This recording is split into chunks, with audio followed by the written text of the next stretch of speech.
this is the sculpture with the monument.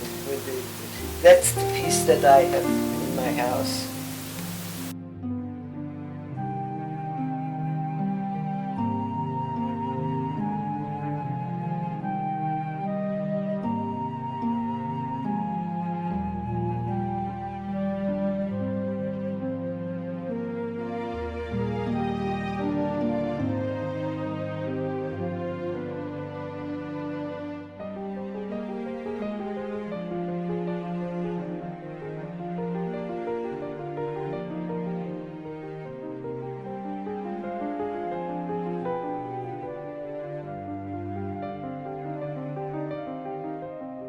In 1948,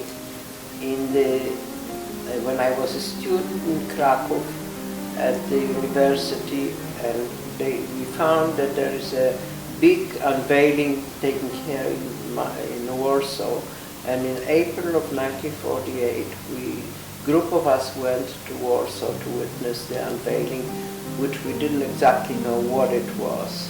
And we wound up going to the area where the ghetto was in Warsaw and walking on the rubble. There was not a house, any place inside. Everything was leveled to the, destroyed. There were no sidewalks, there were no streets to speak of. And there was the unveiling of the monument of the Warsaw Ghetto fighters, which is a very, very moving monument. I was admired very much what he had accomplished, and to see that when coming after the war, we were still kind of hesitant to admit we are Jewish, and a lot of the people were still living under the false names from during the war, and there was still very little exposure to the Jewish people. We didn't feel very comfortable in Poland, and all of a sudden seeing this marvelous, marvelous monument declaring that the Jews did something and they stood against the German. I have admired this man for many years without knowing him, without meeting him, because he lived in France and just came for the unveiling in the last moment. As a matter of fact, everything was shipped through the sea because you couldn't pass through Germany at that time. It was divided, it was difficult to pass through. And not till 1962, when I met a friend of mine, a painter, Jadzia Sobel. I met her on the street in New York, and she said, "Oh, I'm in a hurry, I can't spend much time with you unless you want to go with me. I'm going to visit Natan Rapoport." And I went with her because I obviously wanted to meet him very badly. And I met this tiny little man, very unassuming and very self-deprecating, and became his greatest admirer. And we developed a very big friendship.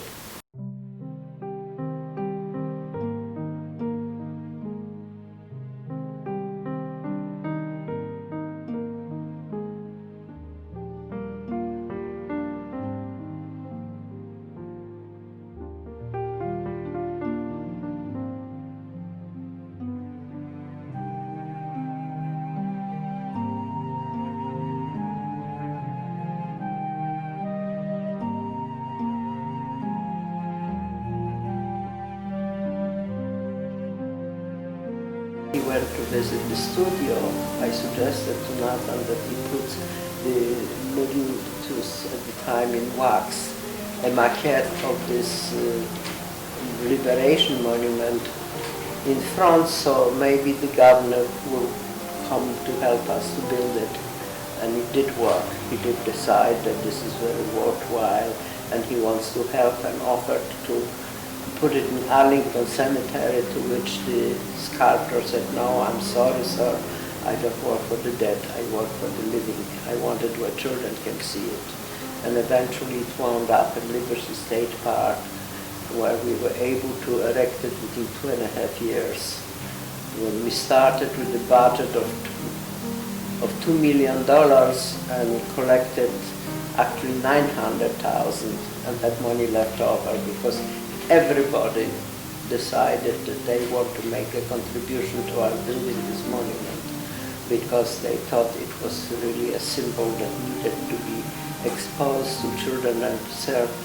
It now serves as an inspiration for the young people, saying, yes, the military is really something that we should support because they come to rescue life. They don't always come to conquer the earth. Certainly not American soldiers. We don't go any place to conquer the land. We go to help the land to be liberated. For the unveiling, how many people did you have here and what was that like? 5,000 people. Actually, it was more than 5,000. We had chairs all over the lawns. But it was amazing because when we started, the whole week, the rain was so terrible and the wind was so bad that we couldn't try even the bunting to cover the statue because you couldn't do it. And then when the day came, it was such a gorgeous day, sunshine, and we were able to erect it that morning, because before that you couldn't do it.